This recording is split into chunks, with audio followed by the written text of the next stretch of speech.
Did this bittersweet arrive up from fiery hell, or from lofty heaven with tainted light fell?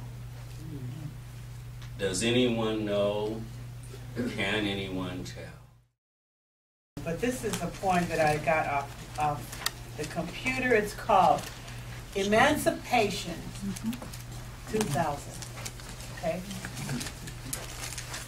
Okay, you ready to go with me? Yes.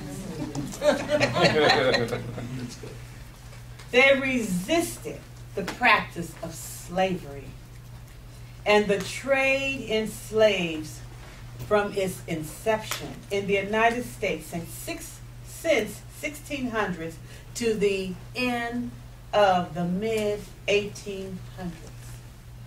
They resisted it on ships from Africa, and they resisted by the direct, spontaneous acts of courage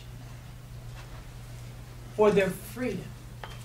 They killed and were killed. They poisoned the slave masters and they committed suicide. But they always ran. They always ran.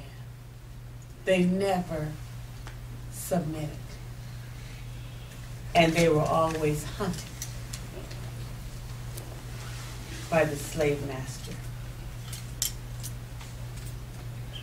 Their will was set against the master's will, and they fought, and they fought, and they died. And they also survived. They took the lashings and the burnings. They lost, but they also won.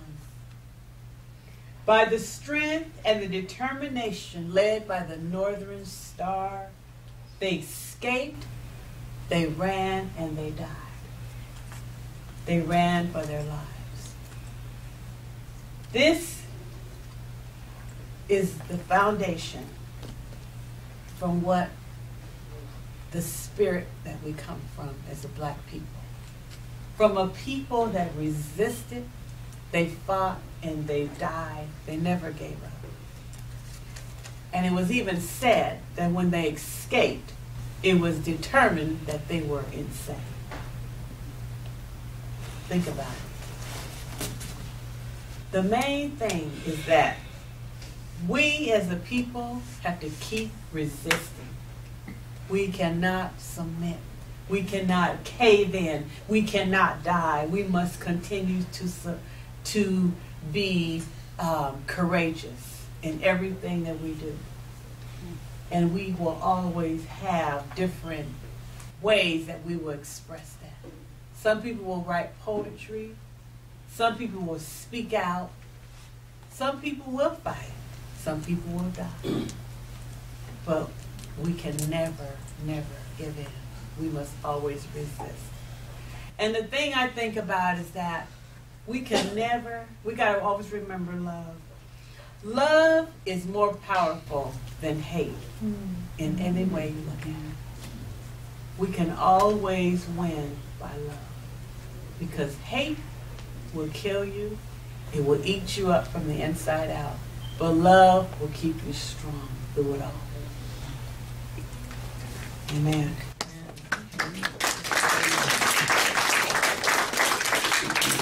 Does anybody know? Can anyone tell who tainted the freshwater well? Did this bittersweet arrive up from fiery hell, or from lofty heaven with tainted light fell? Does anyone know? Can anyone tell?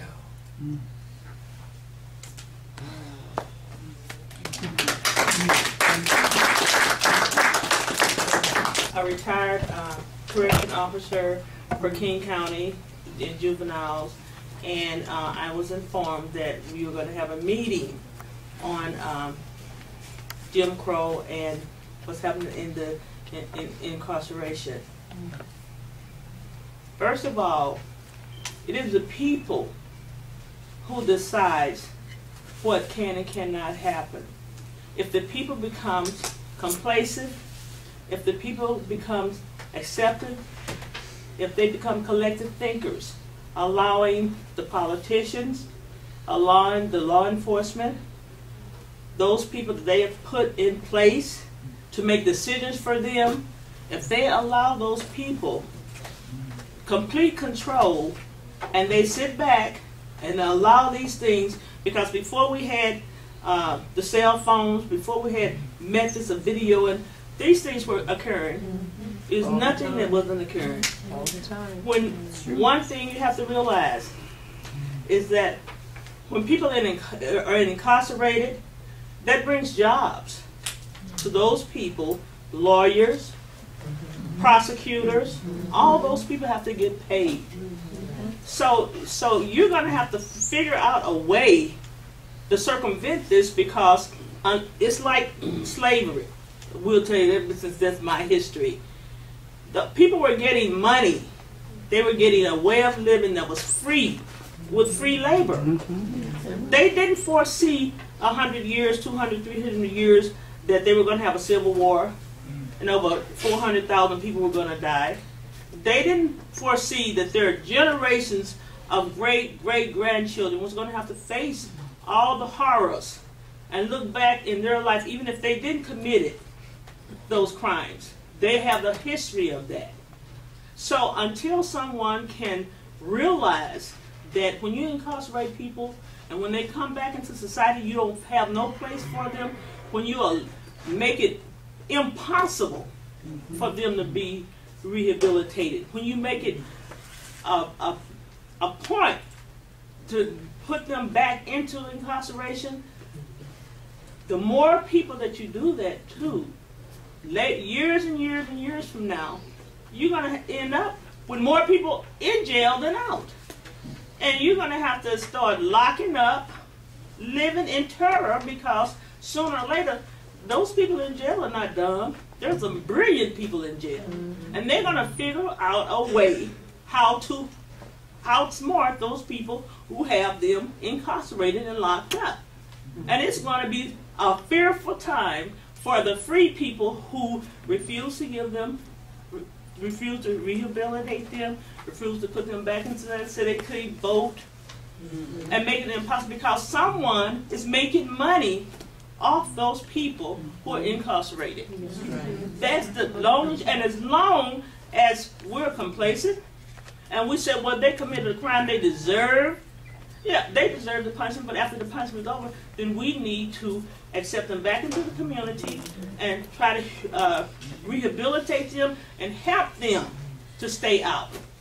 Because the more people you're putting in those incarcerating, the more power you're giving to that institution. And as working in there for 25 years, I already know it's coming. We may not accept it, we may not see it right now, but our grandchildren, great-grandchildren, they're going to live in terror from the very people that we're incarcerating and refusing to rehabilitate. Peace. Amen. Read my book, you'll see how